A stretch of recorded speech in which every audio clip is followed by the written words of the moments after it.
नमस्कार दोस्तों, मैं फिर से स्वागत करता हूं आपके अपने YouTube चैनल इको मैनिया पर। पिछली वीडियो में हमने पढ़ा था विदेशों से प्राप्त शुद्ध साधनाएँ, एक देश के सामान्य निवासी, एक देश की घरेलू सीमा, शुद्ध अप्रत्यक्ष कर, मूल्यह्रास, बाजार कीमत, साधन लागत। तो ये छोटे छोटे जो कॉन्सेप्ट थे ये बहुत महत्वपूर्ण होने वाले हैं आप लोगों के लिए, क्योंकि आगे हम तभी बढ़ पाएंगे जब आप इन कॉन्सेप्ट्स को पूरी तरह से समझ चुके होंगे। तो जल्दी से पिछली वीडियोस को एक बार आप देख लें, तभी मेरे साथ आप कनेक्ट हो पाएंगे। आज जो हम पढ़ने वाले हैं उसको आगे बढ़ाने से पहले कुछ टर्म्स हैं, टर्मिनोलॉजी है जो हम बार बार इस्तेमाल करेंगे आने वाले कंटेंट में, उनको आप यहीं पे समझ लें तो बेहतर होगा। क्योंकि आप बार बार किसी अगर टर्मिनोलॉजी में उलझ जाते हैं तो कॉन्सेप्ट आपका क्लियर नहीं हो पाएगा। तो सबसे पहले बात करते हैं हम ग्रॉस टोटल।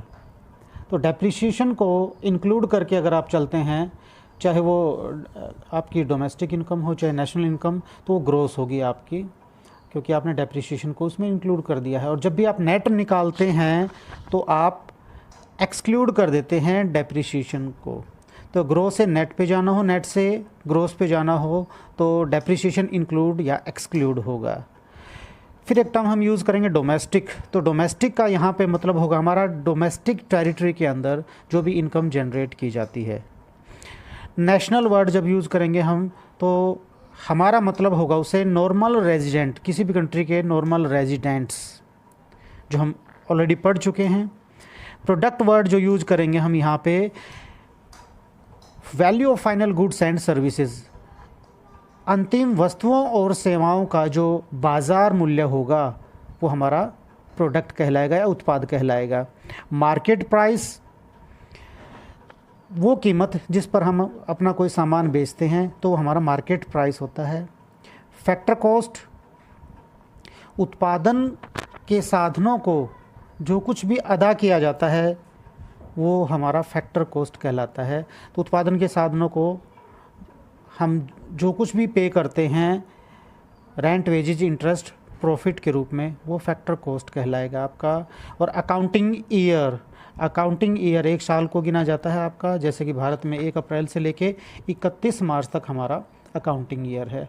तो ये छोटी छोटी टर्म्स हैं जो आगे इस चैप्टर में हम यूज़ करने जा रहे हैं, तो इनको बड़े ध्यान से पढ़ लेंगे एक बार। तो आगे बढ़ते हैं दोस्तों। जो छोटी छोटी टर्म्स हमने अभी पढ़ी थी उन्हीं से हम यहाँ पर परिभाषाएं बनाने की कोशिश करेंगे। एक बात आपको बता देना चाहता हूँ कि आप चाहे घरेलू आय, डोमेस्टिक इनकम या फिर राष्ट्रीय आय, नेशनल इनकम को की अकाउंटिंग करना चाहते हैं तो वो मार्केट प्राइस पे भी हो सकती है और फैक्टर कॉस्ट पे भी हो सकती है। तो सबसे पहले हम बात करेंगे मार्केट प्राइस पे और शुरुआत करते हैं हम जीडीपी से। ग्रॉस डोमेस्टिक प्रोडक्ट को मार्केट प्राइस पे कैसे कैलकुलेट करते हैं। तो डेफिनेशंस में जो वर्ड हैं, पीछे टर्मिनोलॉजी में जो हमने वर्ड्स देखे थे उन्हीं को आधार बना के डेफिनेशन तैयार की गई। आप बेशक से इसको देख लें। The market value of all final goods and services, market value of all final goods and services, यहाँ पे ध्यान दें फाइनल गुड्स एंड सर्विसेज को इंक्लूड किया गया है, इंटरमीडिएट गुड्स नहीं होंगे। Produced with in the domestic territory of a country in an accounting year. तो 3 वर्ड मेन यहाँ पे आए हैं, अगर आप इसको समझेंगे। Final value of goods and services, domestic territory and accounting year. जब आप इनको कनेक्ट कर देते हैं तो आपकी डेफिनेशन बन जाती है GDP at market price. Hindi वाले बच्चों के लिए बच्चे रिक्वेस्ट कर रहे थे बार बार कि सर हिंदी में भी टाइप कर दिया करो, हमें थोड़ा दिक्कत होती है। तो मैंने कोशिश की है, वो बच्चे भी समझ जाएंगे। अब एक लेखा वर्ष में एक देश की घरेलू सीमा में, डोमेस्टिक टेरिटरी आ गया, घरेलू सीमा में उत्पादित अंतिम वस्तु तथा सेवाओं के बाजार मूल्य को सकल घरेलू उत्पाद कहते हैं।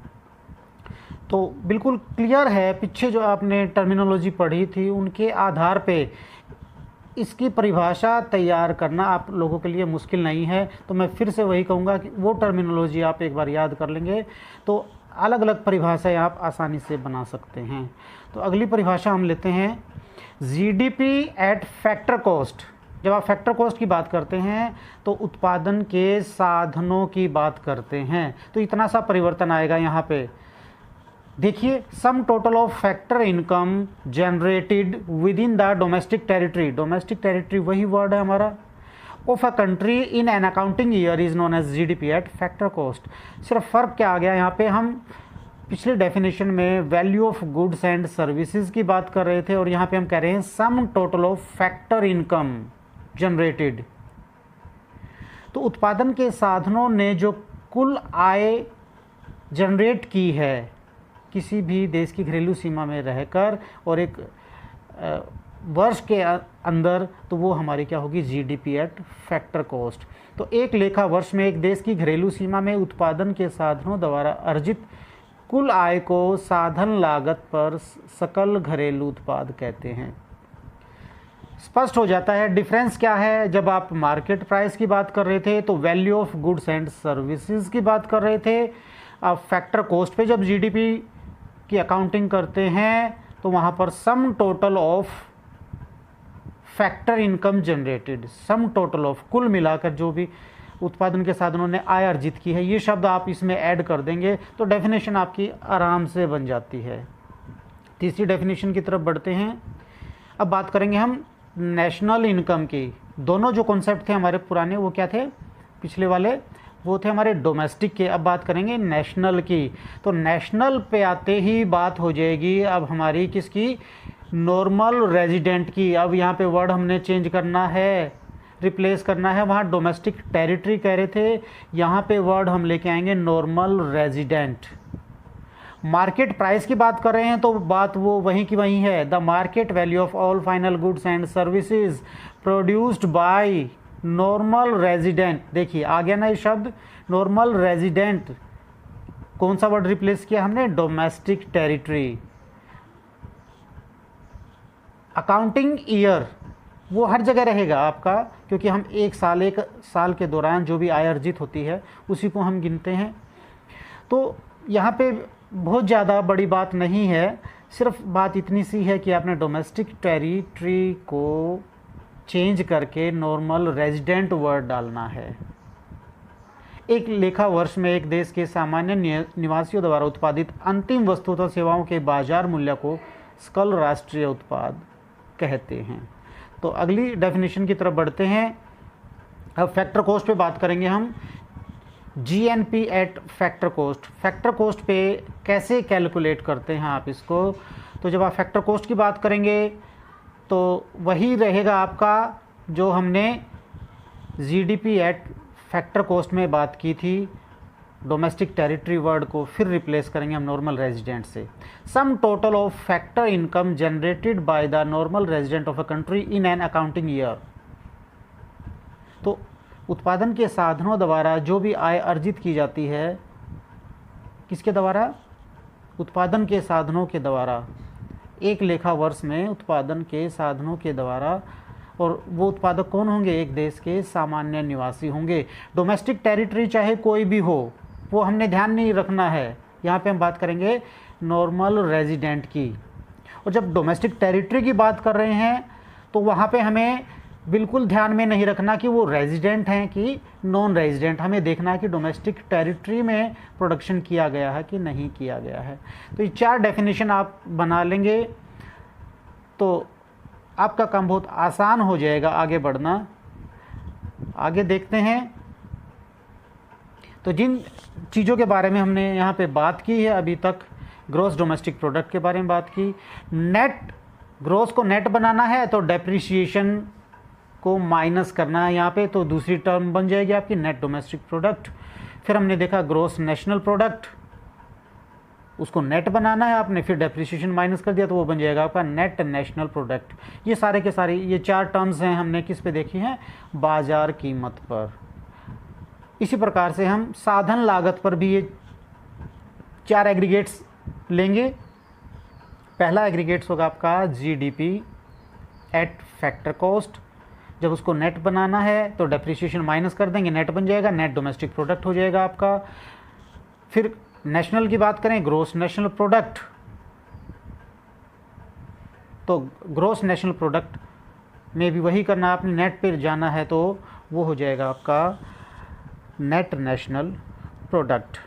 तो ध्यान देने वाली बात यहाँ पे क्या है कि हम डोमेस्टिक इनकम और नेशनल इनकम को दोनों को बाज़ार कीमत पर भी कैलकुलेट कर सकते हैं और साधन लागत पर भी कर सकते हैं, फैक्टर कॉस्ट पर भी कर सकते हैं। दोस्तों अब हम बात करेंगे उन चीज़ों की जो आपके लिए बहुत महत्वपूर्ण होने जा रही है। इस चैप्टर को आगे समझना है तो इन 3 चीज़ों पर आपको ध्यान देना होगा कि जब आप ग्रोस से नेट पे जाते हैं या नेट से ग्रोस पे जाते हैं तो एक डिसाइडिंग फैक्टर है, वो है डेप्रिसिएशन। डेप्रिसिएशन, घिसावट, मूल्यह्रास जिसको आप बोलते हैं। तो आप ग्रोस से नेट पे जाएंगे, ग्रोस में से डेप्रिसिएशन को माइनस कर देंगे तो वो बन जाएगी टर्म आपकी नेट, और नेट में डेप्रिसिएशन को ऐड कर देंगे तो वो टर्म बन जाएगी आपकी ग्रॉस। दूसरी टर्म हम बार बार यूज़ करेंगे वो होगा डोमेस्टिक एंड नेशनल। तो इसमें जो डिसाइडिंग फैक्टर है वो आपका है net factor income from abroad. Net factor income from abroad, फिर इससे याद दिला दे रहा हूँ आपको कि विदेशों ने हमारे देश से जो आय अर्जित की है और हमने विदेशों से जो आय अर्जित की है उसका डिफरेंस NFIA होता है आपका। तो जब आप डोमेस्टिक से नेशनल पे जाएंगे तो NFIA ऐड कर देंगे, और जब आप नेशनल से डोमेस्टिक पे जाना चाहते हैं तो NFIA को माइनस कर देंगे। स्पष्ट हो गया होगा।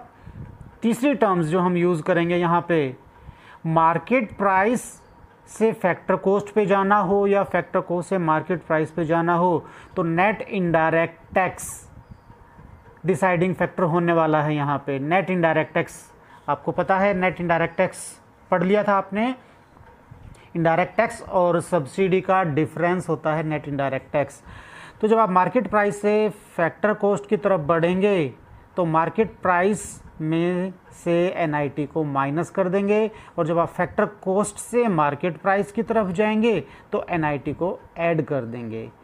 इस बात को स्पष्ट करने के लिए कि ग्रोस से नेट पे जाएं या नेट से ग्रोस पे जाएं तो क्या चेंज आएगा, डोमेस्टिक से नेशनल पे जाएं या नेशनल से डोमेस्टिक पे जाएं तो कौन डिसाइड करेगा, मार्केट से फैक्टर कॉस्ट की तरफ जाएं या फैक्टर कॉस्ट से मार्केट प्राइस की तरफ जाएं, तो कौन बीच में आने वाला है। देख लेते एग्जांपल में, यहाँ पे क्लियर कट आपको नज़र आ रहा होगा। अगर आप ग्रोस से नेट की तरफ जा रहे हैं, इधर की तरफ अगर आप मूव कर रहे हैं तो ग्रोस से नेट होने में ये आपको दिखाई दे रहा है, ये माइनस हो गया है डेप्रिसिएशन। और आप जब नेट से ग्रोस की तरफ बढ़ रहे हैं इधर, तो ये आपका प्लस हो गया है डेप्रिसिएशन। तो पहला हम GDP मार्केट प्राइस कैलकुलेट करना चाहते हैं। देखिए GDP एट मार्केट प्राइस आप कैलकुलेट करें और गिवन है आपको NDP एट मार्केट प्राइस। तो नेट गिवन है हमारा नेट, और हमने बनाना क्या है, उसको ग्रोस बनाना है। तो नेट से अब ग्रोस जाना होगा हमें, तो नेट से ग्रोस अगर आप जाएंगे तो आपको डेप्रिसिएशन को प्लस करना होगा। दूसरा, अगर हम इसके उल्टा करना चाहें, NDP एट मार्केट प्राइस आप कैलकुलेट कर रहे हैं, GDP एट MP आपका गिवन है, तो G से अब आपको कहाँ जाना है, N पे जाना है। अब आपको पता लग गया, G से अगर आप N पे जा रहे हैं तो डेप्रिसिएशन को हमें माइनस करना होगा। मतलब ग्रोस से आप बढ़ रहे हैं नेट की तरफ तो आपको डेप्रिसिएशन माइनस करना होगा।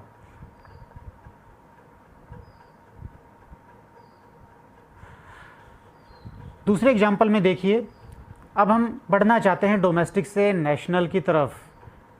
तो डोमेस्टिक से आप नेशनल पे जाएंगे तो आपको net factor income from abroad, ये वाला जो है नेट फैक्टर इनकम अब्रॉड, ये आपको प्लस करना होगा। और अगर आप नेशनल से डोमेस्टिक, क्योंकि डोमेस्टिक एक छोटी टर्म यहाँ पे होगी, नेशनल वाइडर टर्म होगी यहाँ पे, तो ये क्या होगा आपका, ये वाली वैल्यू आपकी माइनस हो जाएगी। तो नेशनल से डोमेस्टिक जाने में NFIA को हम माइनस कर देते हैं। तो एक एग्जांपल से फिर समझ सकते हैं आप इसको। जीडीपी एट एमपी निकालना है आपने, जीएनपी एट मार्केट प्राइस दिया हुआ है, तो हमें क्या करना है, जीएनपी एट मार्केट प्राइस दिया हुआ है, तो एन आपका नेशनल को, यहाँ पे एन जो दिखा रहा है वो आपके नेशनल को शो करता है, और डी आपका जो शो करता है वो डोमेस्टिक को शो कर रहा है। तो हमें नेशनल हमें दिया गया हुआ है, हमें निकालना क्या है, डोमेस्टिक निकालना है। तो डोमेस्टिक निकालने के लिए हमें क्या करना होगा, एनएफआईए को माइनस करना होगा। दूसरा एग्जांपल आप इजीली समझ सकते हैं, नीचे दिया हुआ है। तीसरी जो टर्म हम यूज़ कर रहे थे, market price and factor cost, उसमें भी आप एग्जांपल से देख सकते हैं। जब आप मार्केट प्राइस से फैक्टर कॉस्ट की तरफ बढ़ते हैं, क्योंकि इसमें नेट इनडायरेक्ट टैक्स इंक्लूड हैं, तो हमें फैक्टर कॉस्ट निकालते हुए इसको क्या करना होगा, माइनस करना होगा। और जब आप फैक्टर कॉस्ट से मार्केट प्राइस की तरफ बढ़ते हैं तो हमें फिर दोबारा से जोड़ देने हैं एनआईटी को, क्योंकि एनआईटी हमने माइनस किया था। तो एग्जांपल मैंने दिया हुआ है, इसको आप आसानी से समझ सकते हैं। नीचे देखिए फोर्थ कॉलम में जब हम बात कर रहे हैं तो फोर्थ कॉलम में क्लियर कट दिखाया हुआ है कि ग्रोथ से जब आप नेट पे जा रहे हैं, ग्रोथ से नेट पे जा रहे हैं आप, तो डेप्रिसिएशन क्या होगा, ग्रोथ से जब नेट पे जाएंगे, जल्दी से कमेंट बॉक्स में लिखें, ग्रोथ से नेट पे जाएंगे तो आपको डेप्रिसिएशन माइनस करना होगा। जब नेट से ग्रोथ पे जाएंगे तो डेप्रिसिएशन को ऐड कर देंगे। दूसरा समझे हम, डोमेस्टिक से जब आपने नेशनल पे जाना है तो आपको एनएफआईए जोड़ना होगा, और जब नेशनल से डोमेस्टिक पे जाना है तो एनएफआईए को माइनस करना होगा। और तीसरी बात जो हमने बात की थी, मार्केट प्राइस से फैक्टर कॉस्ट पे जा रहे हैं तो हमें एनआईटी माइनस करना होगा, और फैक्टर कॉस्ट से मार्केट प्राइस पे जा रहे हैं तो हमें एनआईटी को ऐड करना होगा। तो उसके कुछ न्यूमेरिकल्स डिस्क्रिप्शन बॉक्स में मैं आपको दूंगा, और आप सॉल्व करके कमेंट बॉक्स में उनके आंसर मुझे भेजेंगे। साथियों, दो महत्वपूर्ण बात मैं यहाँ ज़रूर बताना चाहूँगा आपको। डोमेस्टिक इनकम और नेशनल इनकम, डोमेस्टिक इनकम किसको कहा जाएगा और नेशनल इनकम किसको कहा जाएगा, एक नंबर का सवाल पूछ लिया जाता है। तो हमेशा ध्यान रखेंगे, जब आप एनडीपी एट फैक्टर कॉस्ट पे निकालते हैं तो वो आपका डोमेस्टिक इनकम होगा। Net domestic product at FC वो आपका डोमेस्टिक इनकम कहलाएगा। और जब आप net national product at FC निकालते हैं तो वो आपका नेशनल इनकम कहलाएगा। तो बहुत बार ऐसा होता है, न्यूमेरिकल ऊपर दिया हुआ होता है, उसमें लिख देता है वो स्टेटमेंट में कि डोमेस्टिक इनकम कैलकुलेट करें या नेशनल इनकम कैलकुलेट करें, तो हमारा सीधा सा वहाँ पे दिमाग सीधा कहाँ जाना चाहिए कि जब आप डोमेस्टिक की बात करें तो एनडीपी एट एफसी है, और जब नेशनल इनकम की बात कर रहे हैं तो एनएनपी एट एफसी है। तो ये दो चीज़ें आप हमेशा याद रखें, कैलकुलेट करते हुए सावधानी बरतेंगे तो नंबर कटने के चांसेस आपके नील हो जाएंगे। साथियों, अगले वीडियो में हम मेजरमेंट ऑफ नेशनल इनकम वाला कॉन्सेप्ट पढ़ने वाले हैं, बहुत महत्वपूर्ण है। और 6 नंबर का सवाल, जो 3 विधियां हैं इसकी, उन 3 विधियों में से ही 6 नंबर का सवाल पूछा जाता है।